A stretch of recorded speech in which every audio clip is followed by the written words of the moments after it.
Hello. So today we're in Staffordshire and we're in the market town of Cheadle and we're going to see Pugin's finest church, and it's that one down there where you can see the massive spire, and that is St Giles' church. So I'm going to head down there now, and the light's not the best, but as you can see the spire is absolutely massive. And I think it's about 200 feet tall, that is. And it was actually built so that you could see the tower and the spire at the end of this street.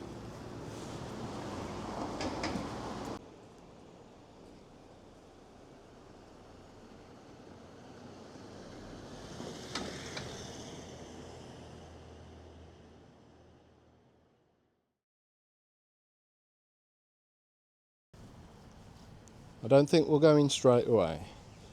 Just look at this gorgeous doorway straight away.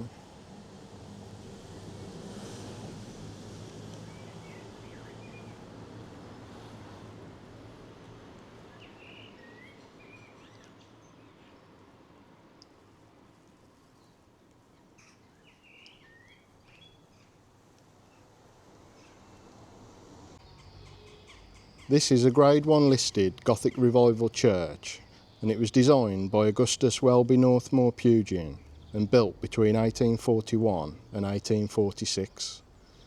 And St Giles's is considered to be the finest of all the churches built by Pugin, and is affectionately known as Pugin's gem. And here's another look at the tower and spire without the sun directly behind it. And like I might have said, this is 200 feet high, apparently. And being around 200 feet high, the church is said to be the tallest building in not just Cheadle, but all neighbouring towns, even eclipsing the mansion house ruins at Alton Towers in the neighbouring Alton, also partially built by Pugin.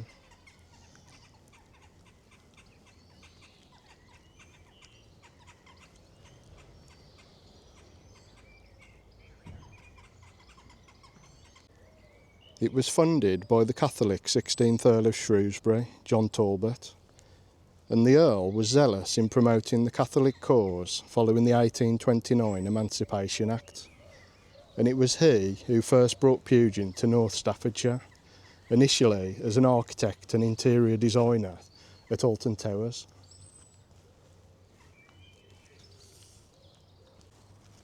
As we'll see when we get inside, it's designed in a decorated and Gothic Revival style, typical of Pugin.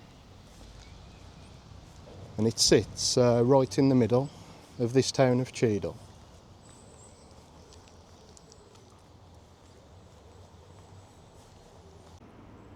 The building materials for the church came mostly from local sources.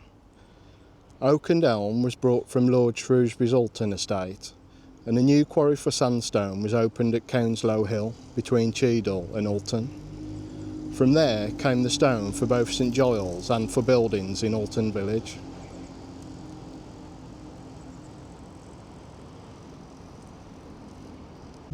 Pugin's plan was to produce a church that would be a kind of flagship for English Catholicism.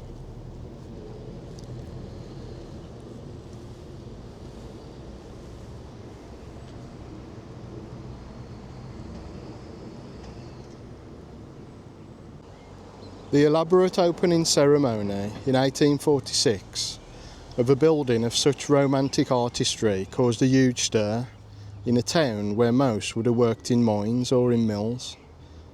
A whole range of diplomats and dignitaries, top church people and people from the art world, such as Charles Barry, all descended on Cheadle. Most of these people had been hosted at Alton Towers by the Earl of Shrewsbury in the lead up to the day of the ceremony. The Morning Post of the 5th of September 1846 reported that the new church was one of the most exquisitely beautiful structures in the kingdom.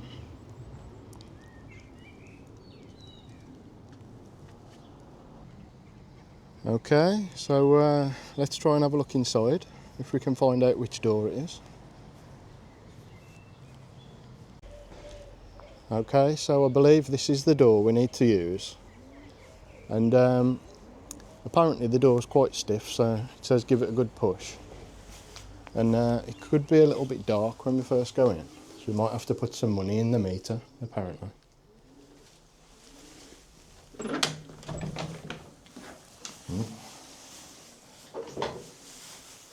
We're into a small porch or lobby type thing.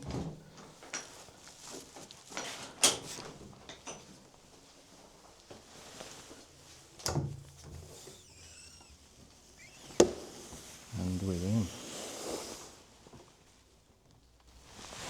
It's quite dark, but I'm going to try and put the lights on in a minute. But this is the first view you'll get of St Giles's Roman Catholic Church by Pugin. And it looks impressive already. So let's try and find the lights. Yeah, so if you look at this sign, it says if you put £1 in or £2, it'll turn on the lights. So let's have a little go. Okay, the lights are on. You can already see some of the painted walls. So let's turn around.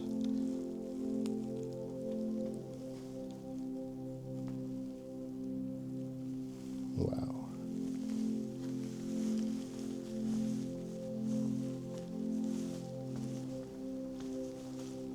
I appear to be the only person in here as well.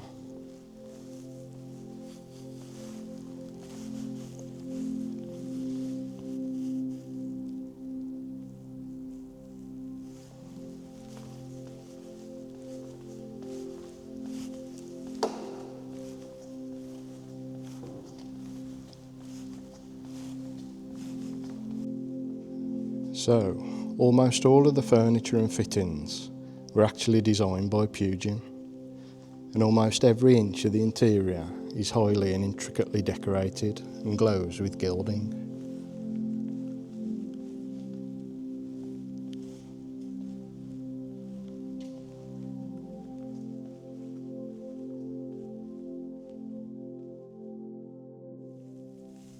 The ceilings are made from oak, and as I mentioned, these probably came from the Alton estate.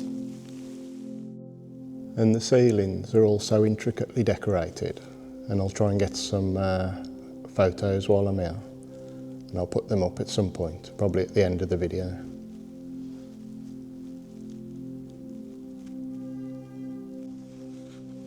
Even the columns are decorated and gilded.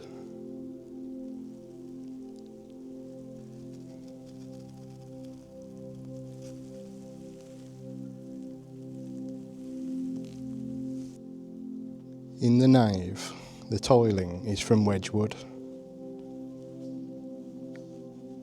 which we can see down here, down the centre.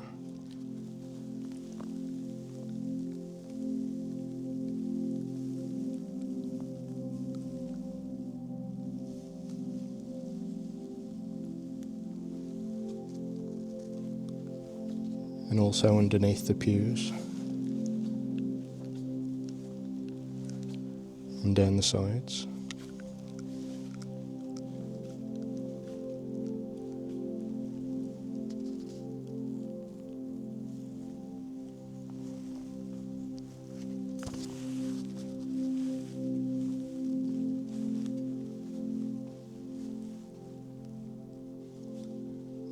But then in the chancel, we've got unmistakably Minton tiling, which is more elaborate and colourful.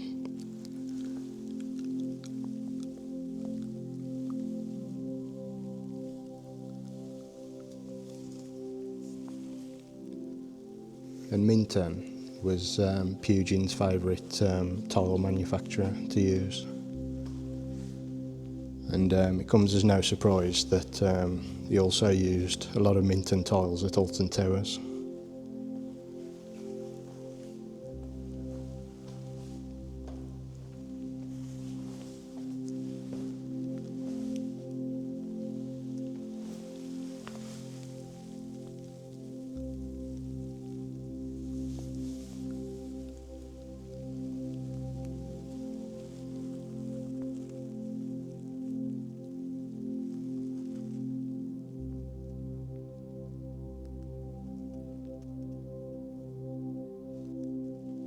By the winter of 1843, Pugin was able to tell Lord Shrewsbury that the tiles for Cheadle were proceeding well and that they would have the finest floor in Europe.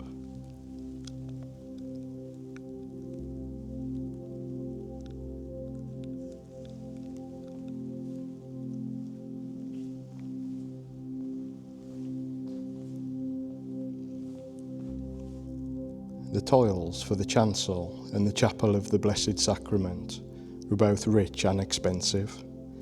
Lord Shrewsbury was concerned that they would be damaged by being constantly walked on, so it was decided that the priest and his assistants would have to wear special cloth overshoes to protect them.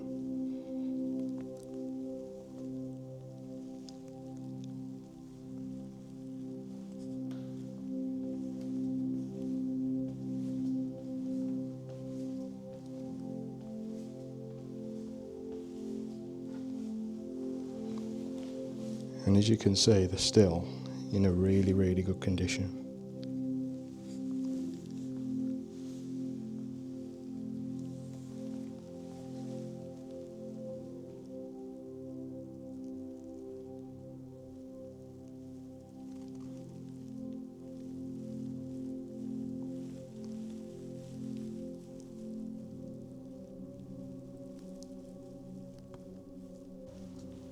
All of the stained glass windows were designed by Pugin, and his designs were executed in the workshop of William Wales in Newcastle upon Tyne.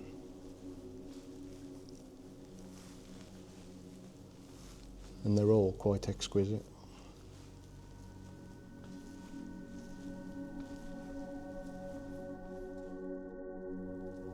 This window, for example, features the 7 corporal acts of mercy.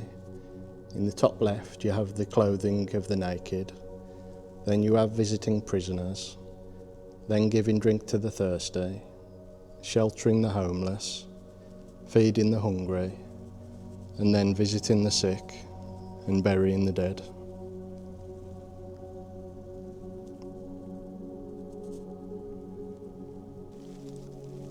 This is St. Peter and St. Paul.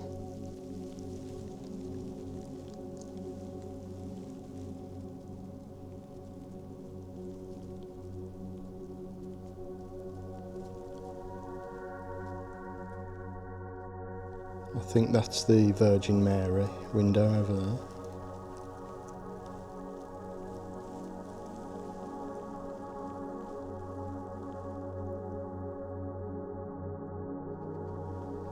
And I guess this is St. John the Baptist, which is the window nearest to the font.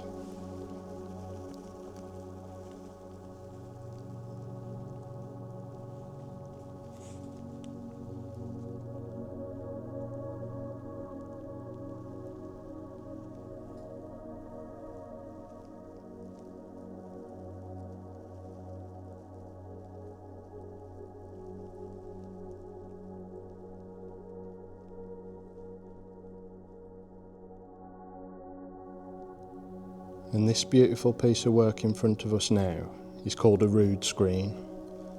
And what they were partitions originating in medieval churches, and they divide the nave from the chancel.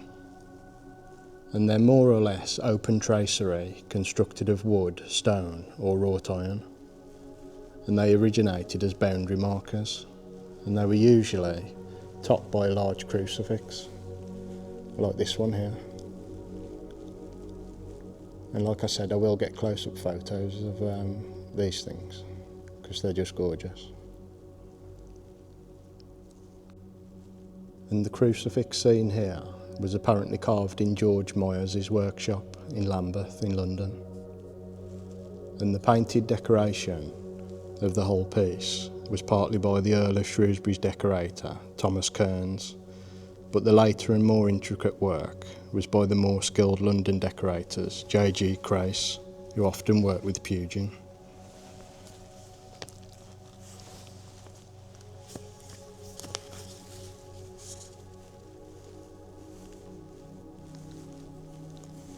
Here's a closer look.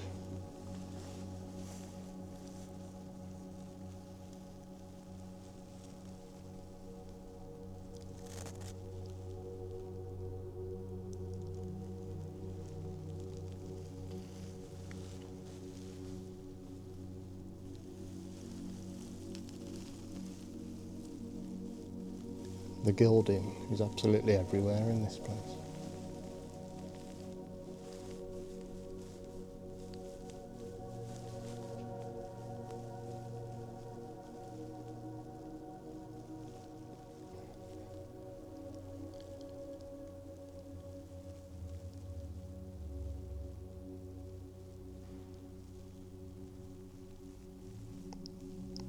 And these are the type of elaborate designs and colour schemes that Pugin was known for.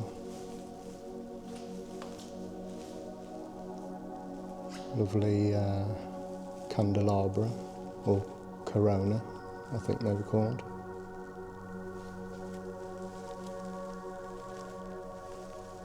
And you'll see similar things to this in the Houses of Parliament or the Palace of Westminster in London, which Pugin was largely responsible for, especially the interior decoration there.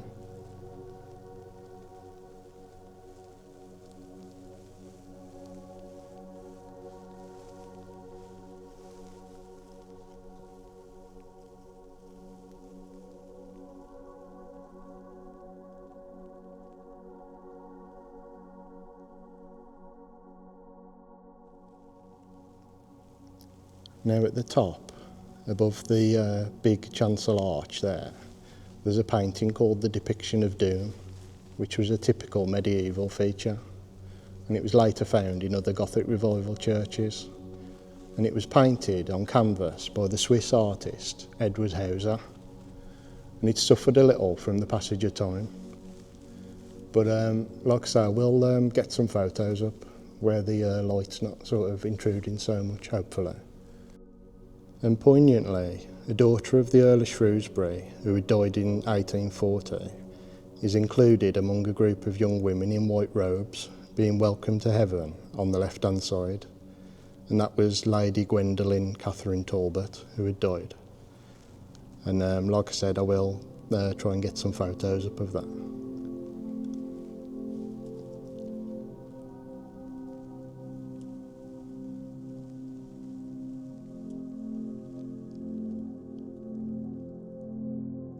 The sedilia, seen here in the chancel, are elevated one above the other on the 3 steps approaching the platform of the altar. The respective emblems of priest, deacon and subdeacon are carved in panels at the back of the seats, and the whole is surmounted by elaborate canopies and pinnacles.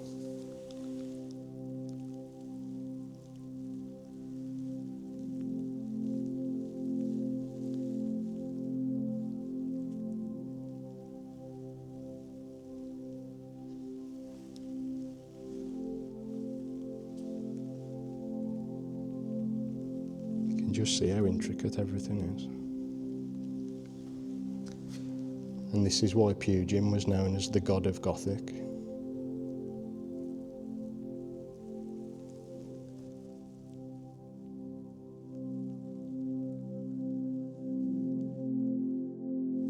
And again in the chancel you can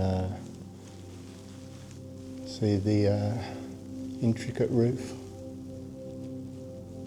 And on the roof you can see little stars painted up there. And the chapel at Alton Towers had similar stars painted on the roof, I believe. And if you're lucky enough to get in there, you can still see those. And again, I'll try and get some better photos of those.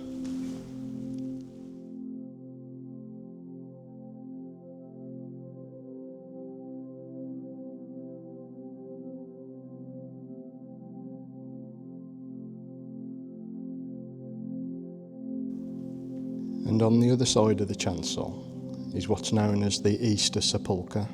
I think that's how it's pronounced. And that's a painting on a metal panel. And that was also apparently by Edward Hauser.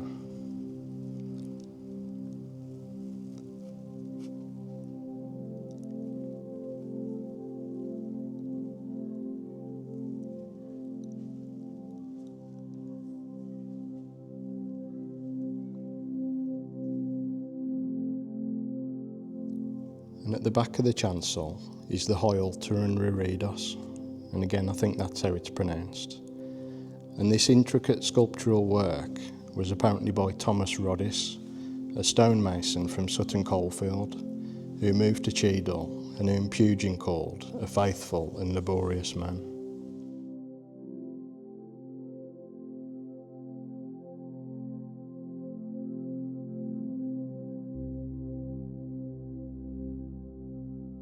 And again, just look at the quality of the work here and the amount of gilding.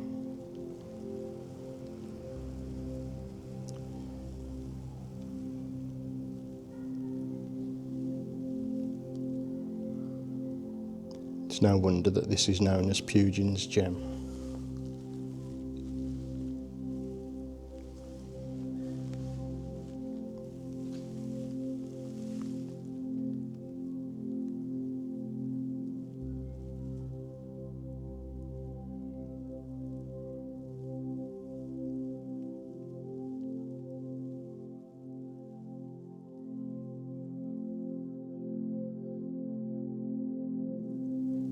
And this is a view from the altar looking down the church.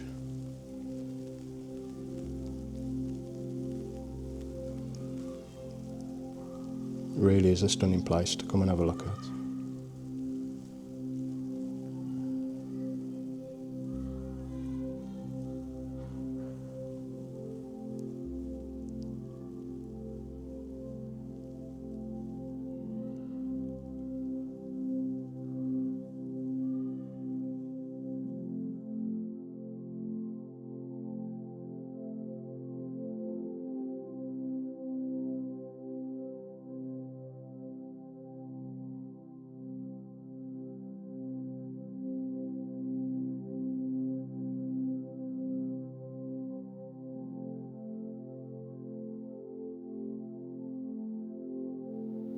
And this compartment at the side of the chancel is known as the Chapel of the Blessed Sacrament.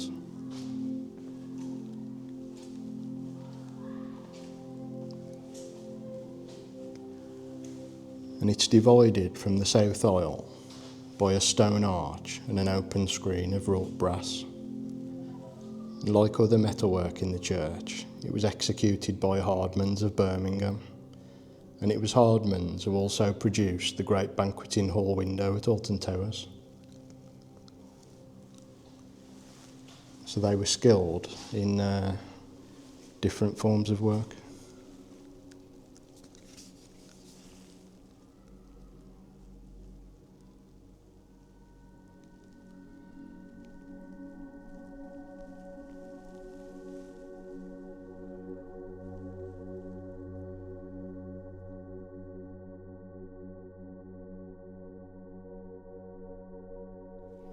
And even the roof in this small compartment is beautifully intricate.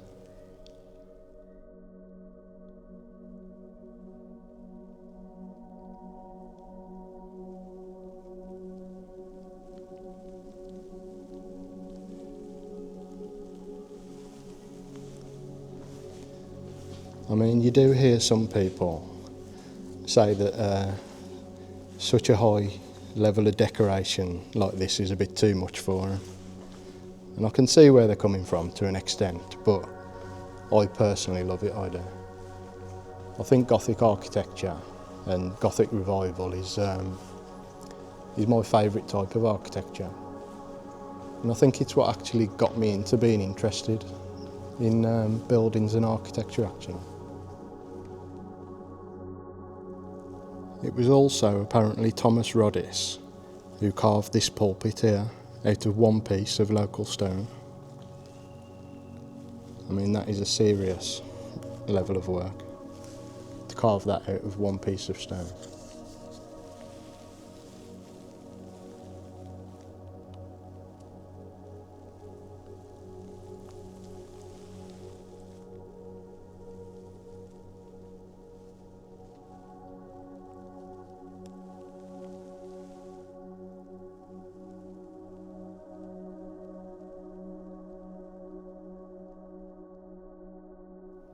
Just look at it in its entirety.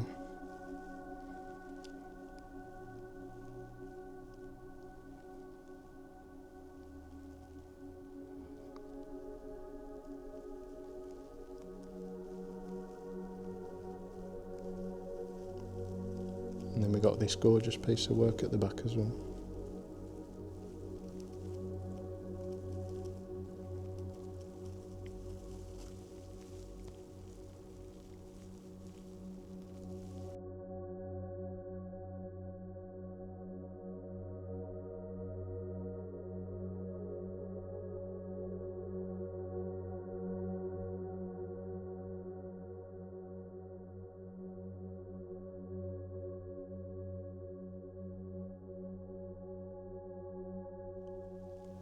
You can light a candle here for 20p each.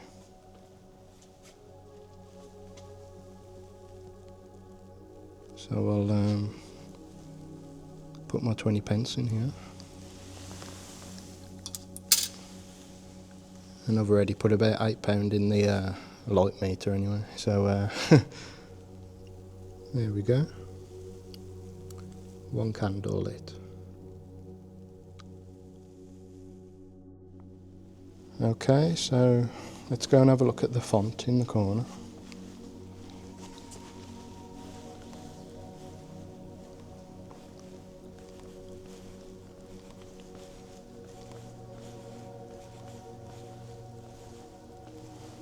And even this is just so intricately done.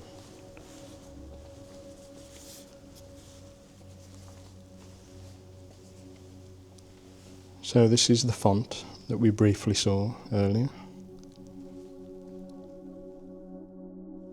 The font is made from alabaster and has also been ascribed to Rhodys, and the 4 monsters or dragons at the base are emblematic of sin destroyed by the sacrament of baptism.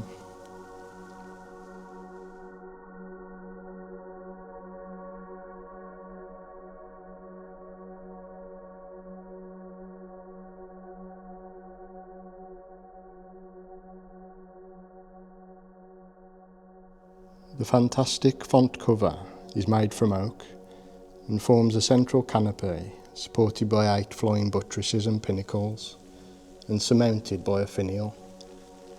And to this finial there are chains attached for its raising and lowering.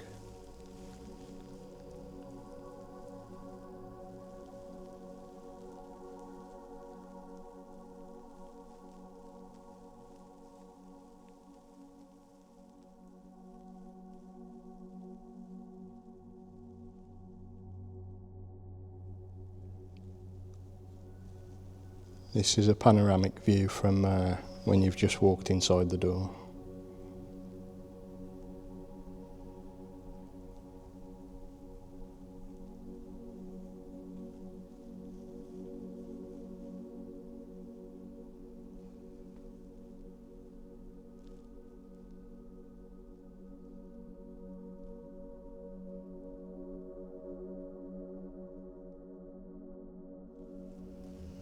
We also have these angels up here, holding up the wooden beams that go up to the ceiling. And they're actually quite similar to the ones in the chapel at Alton Towers. And I'll put some more close-up pictures of these on, and then I'll put a picture of the one at Alton Towers as well, or the ones at Alton Towers. And they run along each side.